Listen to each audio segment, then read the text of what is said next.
Well, good morning, friend. July the 2nd, Friday morning.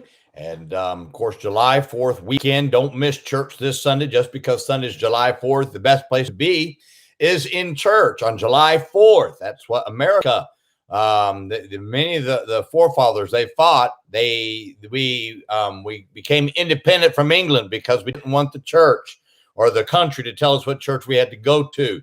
I think a lot of times we forget what America is all about.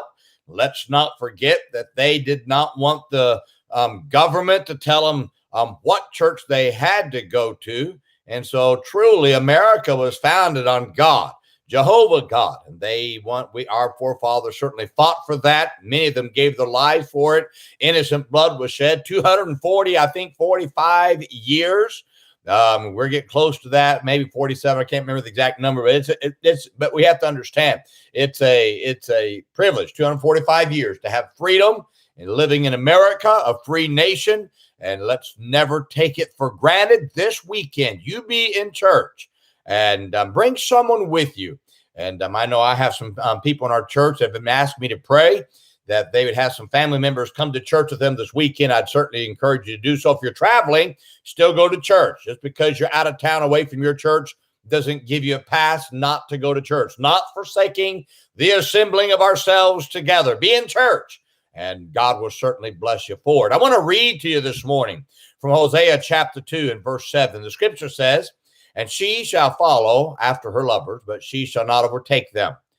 She shall seek them, but shall not find them. Then shall she say, I will go and return to my first husband, for then it was better with me than now." Have you ever looked forward to something so much that when it finally happened, you were greatly disappointed and left with an empty feeling? That's exactly how Hosea's wife felt when she sought her lovers, and they never gave her the happiness for which she was seeking. She thought she could leave her husband for other men and resolve her problems, but she found out that Hosea was not her problem, but that she was her own problem. She found out that when what her lovers had promised her never came to reality. The emptiness that this woman felt because the promises of because of sin were mere lies. She found out that these promises of sin were just simply mere lies that left her disappointed, empty, and eventually she returned to her husband. Now, you better get used to the empty feeling of disappointment if you ever choose to follow the path of sin and compromise. Understand that sin promises everything but delivers nothing.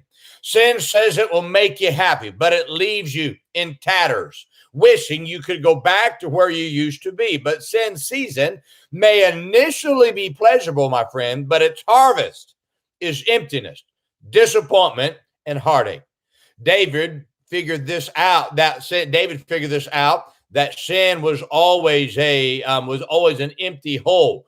He figured out he reaped a harvest of heartache for one night of pleasure. Samson learned the empty feeling of disappointment that sin gives when he found himself grinding in prison alone and without his eyesight. Jonah found out that doing his own thing didn't give him the satisfaction for which he wanted as he slept in the belly of the whale for 3 nights. I say slept, probably didn't sleep at all. The prodigal son found out the ecstasy and joy he sought in sin is never found as he looked at the slop that the hogs were eating. You see, nobody has ever found joy, happiness, and a life of satisfaction at the end of sin's pathway. However, compare the verse I read to you previously to Matthew 7:7. The verse that I read to you says that Hosea's wife sought for her lovers of sin, but she didn't find them. Now, Matthew 7:7 says, ask, and it shall be given you. Seek, and ye shall find. Knock, and it shall be open unto you. Jeremiah 29:13 says, and ye shall seek me and find me when ye shall search for me with all your heart. You see, the answer to getting the joy and happiness for what you're seeking is always found in a life of righteousness and service to God.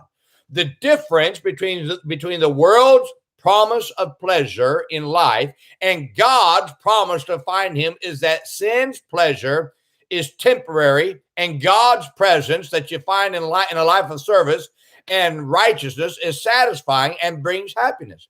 You see, God's call to walk with him in his presence is never predicated by immediate joy and happiness. But you find the joy and happiness are a result of walking with God. Now, my friend, you'll never be disappointed or empty when you walk with God and serve him. Instead, you're going to find fulfillment and joy is found in the presence of the Lord. Now, stop listening to the lies of sin's promises. All you have to do is look at those who listen to sin and see where it brought them. Your answer for joy in life is through seeking God. Psalm 16:11 promises, thou wilt show me the path of life. In thy presence is fullness of joy. At thy right hand there are pleasures forevermore. You can always trust God's promise of pleasures forevermore. You cannot allow sin to tell you anything else. My friend, I can tell you person after person after person who surrendered to the promises of sin. Today, their life's a wreck. They're in turmoil. They blame everybody else for their problems. They don't enjoy life. You know why? That's how sin leaves you. On the other hand, I can bring you to scores of people who've served God their entire life. And when they get old, boy, the joy, the happiness that fills their soul. Why? Because they're serving the Lord. My friend, I don't care what promise sin has given to you. Can I challenge you? Don't listen to it.